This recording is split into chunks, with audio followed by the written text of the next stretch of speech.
Hazreti Ömer Adil hacetxonaga kirsa, hacetxonada shaytonni ko'rganligida bir burchakda tiqilib o'tirgan ekan, qo'lida qoshiq o'xshagan narsasi bor deydi.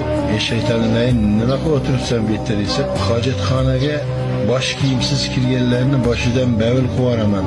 Hacetxonaga tupurganlarni tupugini yig'ib yuraman degan ekan. Nima qilasan yig'ib biz umrini oxirigacha tupugini yig'aman. Dunyodan o'tar vaqtida inson chanqaydi. Chanqagan vaqtda suv talab qiladi. Suv talab qilganda mana suv bor, zamzam suv bor deb aldab, iymonni o'g'irlab, o'zini yiqqan tupugini yuziga sochaman degan ekan. Astagfirulloh. Astagfirullohal azim. Shuning uchun jamoat, ko'pchilik, yaxshilar hacetxonaga kirganda tupurmanglar. Sözlemengler, sigaret çekmengler mesela. Ayniqsa ballarımız, yigitlarimiz adasdan oyisidan bekletda tuvaletda borib chekib o'tiradi. Tuvalet sigaret chekadigan joy emas. Tuvaletda nafaqat tez o'tirib, tez chiqib ketish kerak.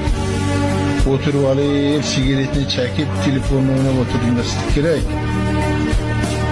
Ota-onadan qo'rqib tuvaletda borib chekadigan yigitlarimiz